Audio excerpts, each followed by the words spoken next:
భద్రాద్రి కొత్తగూడెం జిల్లా కొత్తగూడెం ప్రకాశం మైదానంలో 136వ సింగరేణి ఆవిర్భావ దినోత్సవ వేడుకలు సింగరేణి సంస్థ ఘనంగా ఏర్పాటు చేశారు. ఈ సందర్భంగా ముందుగా సింగరేణి ప్రధాన కార్యాలయం నుంచి సింగరేణి రన్ను E&M సత్యనారాయణ జెండా ఊపి ప్రారంభించారు. అనంతరం ప్రకాశం మైదానంలో ఏర్పాటు చేసిన కార్యక్రమంలో సింగరేణి C&MD బలరాం నాయక్ పాల్గొన్నారు. ఈ సందర్భంగా ఆయన మాట్లాడుతూ సింగరేణి ప్రస్థానం 135 సంవత్సరాలు పూర్తి చేసుకుని 136వ సంవత్సరంలోకి సింగరేణి అడుగు పెడుతున్న సందర్భంగా సింగరేణి అధికారులకు, ప్రతి కార్మిక కుటుంబాలకి, సింగరేణికి సహకరిస్తున్న రాష్ట్ర ప్రభుత్వానికి శుభాకాంక్షలు తెలిపారు.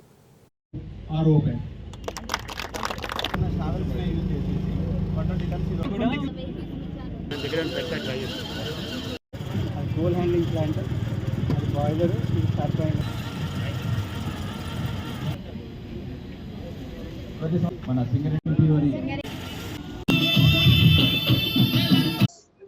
దేశ ప్రజలకి ఎన్నో రకాలుగా సేవలు అందిస్తుంది. మన సింగరేణి సంస్థ 135 సంవత్సరాలు పూర్తి చేసుకొని 136వ ఏట ఈరోజు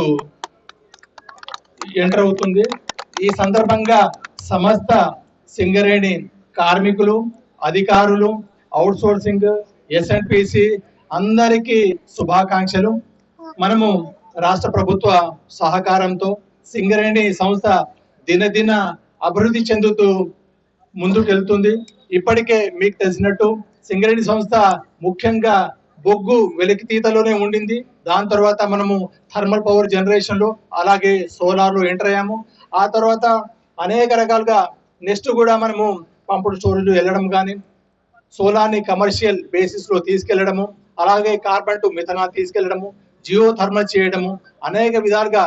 ఎందుకంటే మనము బొగ్గు పైనే నెక్స్ట్ 30-40 ఏళ్ళు డిపెండ్ అవుతాము. అలాగే సింగరేణి సంస్థ 100 ఏళ్ళు ఇంకా అనేక మందికి ఉపాధి కల్పించాలి సింగరేణి సంస్థ. అలాగే దినదినంగా ప్రవర్తమిల్లాలంటే ఇవన్నీ కూడా డైవర్సిఫికేషన్ అవసరము. దానిలో భాగంగా యాజమాన్యం ప్రభుత్వ సహకారంతో అనేక రంగాల్లో ఇప్పటికే